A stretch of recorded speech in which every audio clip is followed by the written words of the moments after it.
અને જગતની અંદર હંમેશા ચિંતા શું કરે છે તો કે ચિંતા જીવતાને બાળે ને એનું નામ ચિંતા, અને મરેલાને બાળે એને કહેવાય ચિતા. ચિંતા અને ચિતા આ બંનેને છોડી અને શું કરવું જોઈએ? પોતાના ઈષ્ટ દેવતાનું ચિંતન કરવું જોઈએ. નિરંતર પોતાના ઈષ્ટ દેવતાના ચિંતનની અંદર વ્યસ્ત રહેવું જોઈએ. ચિંતા કરવાથી કશું વળવાનું પણ નથી. ચિંતા કરવી એટલે શું? તો કે ઈશ્વરની વ્યવસ્થાની અંદર શંકા કરવા જેવી વાત છે, એનું નામ ચિંતા. બાકી જે બનવા કાળ છે તો બનીને જ રહેવાનું છે. પ્રકૃતિની સામે, કુદરતની સામે, ઈશ્વરની સામે કોઈનું પણ ચાલવાનું નથી, નથી અને નથી. તો શું કામ ચિંતા? શાની ચિંતા?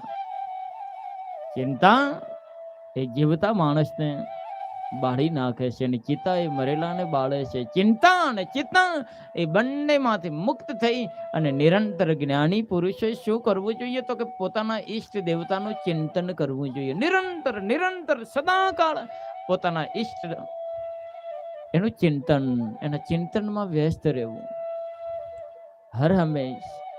અને કલિકાલની અંદર ઈશ્વર પ્રાપ્તિના માર્ગો બ્રહ્માએ મહારથીઓને બતાવ્યા. શ્રવણ, મનન, કીર્તન, આ 3 સાધનો એનું નિધ્યાસન કરવા માત્રથી પરબ્રહ્મ પરમાત્માની અનુભૂતિ અને એનો સાક્ષાત્કાર થાય છે.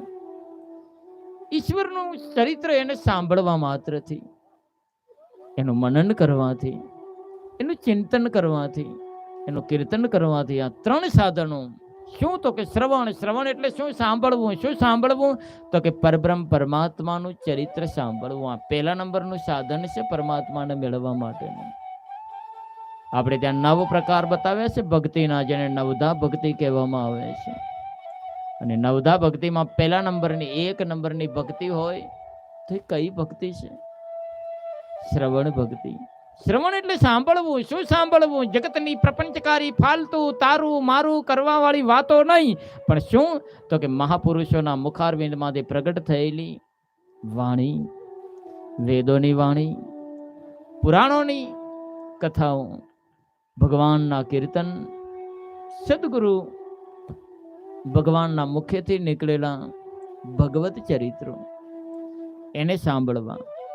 કે જે સાંભળવા માત્રથી આ જગતના માયાના બંધનોમાંથી આ જીવ મુક્ત થઈ અને નિરંતર પરબ્રહ્મ પરમાત્માના લોકની અંદર રમણ કરનારો બને, ઈશ્વરના લોક ભણી પ્રસ્થાન કરનારો બને, એવું સ્વયં આપણા શાસ્ત્રો અને આપણા વેદો અને આપણા સંતો કહે છે. 1લા નંબરની ભક્તિ છે.